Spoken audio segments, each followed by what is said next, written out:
Hi friends, Recherla YouTube ఛానల్కి స్వాగతం. ఈరోజు నేను మొక్కజొన్న వ్యవసాయం గురించి ఒక ప్రముఖ రైతు, అందులో బాగా అపార అనుభవం కలిగిన రైతు, జీరో టిల్లేజ్లో తక్కువ పెట్టుబడితో వ్యవసాయం చేసి అధిక దిగుబడి, అధిక ఆదాయం ఎలా సాధించాలో ఆయన అడిగి తెలుసుకోవడానికి పశ్చిమ గోదావరి జిల్లా చింతల్ టీ నరసాపురం మండలం మక్కినవారిగూడెం గ్రామానికి చెందిన సిరిమళ్ళ ముత్తయ్య గారు అనే రైతుతో ఈరోజు నేను ఆయన్ని ఇంటర్వ్యూ చేస్తున్నాను.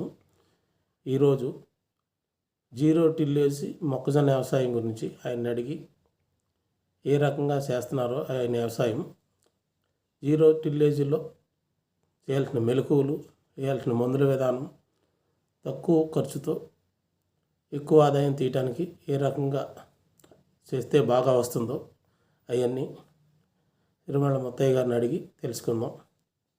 నమస్తే అండి.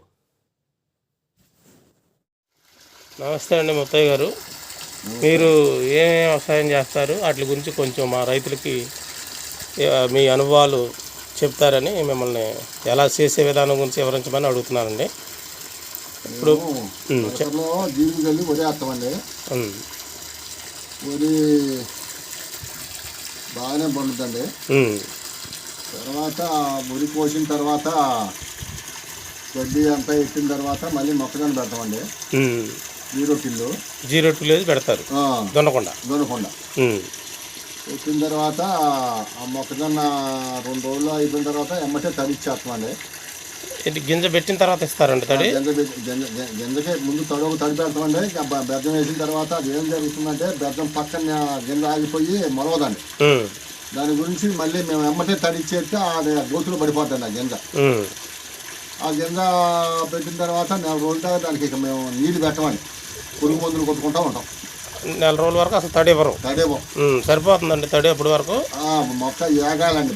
భూమి బాగా ఏగి ఎత్తి అప్పుడు మనం నెల తర్వాత బాగా పదిలో ఉంటుంది కాబట్టి నీరు ఒక కట్టన్నర 20 కట్టను అరకట్ట యూరియా కాదు ఎకరాన్ని చల్లుకుంటా మనం తడిచ్చేస్తే గుల్ల వచ్చేస్తుందండి చేను. 4 రోజుల తర్వాత ఆ గుల్ల తర్వాత మళ్ళీ తడికి వచ్చినప్పుడు 14-35 ఒక అరకట్ట యూరియా అండి.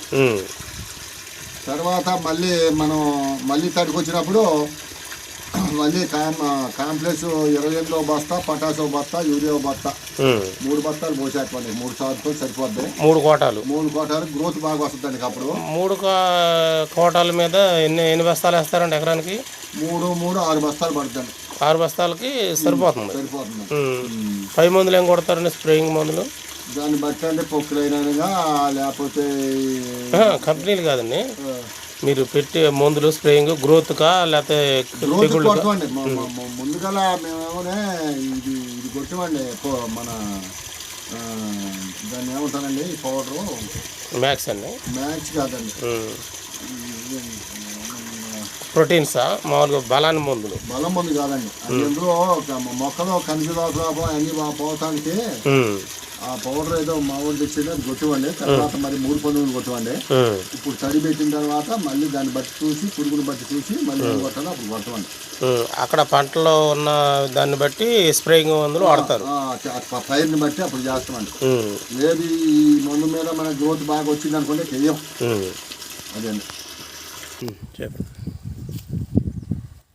సార్. వీసు మందు మేము 40-45 కాడిచి 50 రోజుల్లో వేసాక మందు వేయమండి. వేసే కాడికి వేసేస్తాం. అక్కడికి లాస్ట్ కోట ఈ సందులో ఇప్పుడు మనకి ఈ నెలలో ఈ 3 కోటాలు సరిపెట్టేస్తామండి. ఏ రోజున 45 నుండి 55 లోపల లాస్ట్ కోట పటాసుతో సహా మొత్తం వేసే కాడికి వేసేస్తామండి. కొంతమంది సంకపీస్ అని 60 రోజులు అది అనవసరం అండి. అది వేసిన వేస్ట్ అది తెలియజేసే మనకి ఈ మందు వల్ల కర్ర అంతా మనకు ఊరి బలంగా ఉంటుందండి. బలమైన పొట్ట తీస్తుంది. తర్వాత వేసినా సన్నగా ఎన్ని వచ్చిన తర్వాత ఇక మనకి పెద్దగా అది కర్ర ఊరేది ఏమి ఉండదండి. లాస్ట్ కోట ఏదైనా సరే 55 రూపాయలు ఇచ్చేసేయాలి. దానివల్ల మనకి పొట్ట బాగా కర్ర అబోతంగా వచ్చినప్పుడే కదండి పొట్ట మనకి తీసేది. కర్ర బలం రాకపోతే మనం తర్వాత వేసినా అది ఉపయోగం ఏమి ఉండదండి. ఈ రకంగా చేయటం వల్ల మీకు సుమారుగా అంటే మనకి దిగుబడి మనకే 45 కాటాలు వచ్చేయండి దిగుబడులు.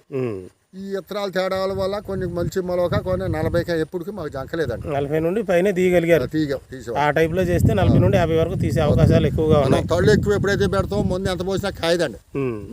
తళ్ళు పెట్టినందువల్ల ముందుగా 5 భూమి ఆరపోతే ఏరి వెళ్తాం లోనకి ఏరి వెళ్ళపోయినప్పుడు ఏం చేస్తుంది అంటే అది మనకి చెట్టు గ్రోత్ రాదండి, చెట్టు పట్టుతో ఉండదు. ఇప్పుడు మనకి చిన్న మొక్క అప్పుడు మటుకు తళ్ళు తక్కువ ఇవ్వాలి. 25 రోజులు మ్యాక్సిమం మామూలుగా ఎంత బెటర్ చేయనైనా ఏం అవదండి. పురుగు మందులు కొట్టుకుంటుంటే కరబాకుండా ఉంటే 25 రోజులు నెల ఫస్ట్ తడి ఇచ్చిన తర్వాత 25 రోజులు నెల లోపల ఇవ్వాలి. రెండో తడి ఇవ్వాలి. అక్కడ నుండి మటుకు ఇక మనం చేను ఒడిగిపోతుంటదండి. కర్ర బాగా గ్రోత్ వచ్చేసి బలం ఏరు పాకేసి బలం తీసుకొని కర్ర గ్రోత్ వస్తుంటది. చెట్టు ఒడిలో వచ్చేస్తుంటది కదండి. 10 రోజులకి మనం ఇవ్వాల్సిందే. అప్పుడు ఇక అక్కడ నుండి మనకు తెలిసిపోతుంటది కాబట్టి వాటర్ వచ్చినప్పుడల్లా ఇస్తుంటే అప్పుడు తళ్ళు ఎక్కువైనా ఇబ్బంది లేదండి. మొదట్లోనే మనకి నట్టుకూడదండి. ఓకేనండి, థ్యాంక్ యూ అండి.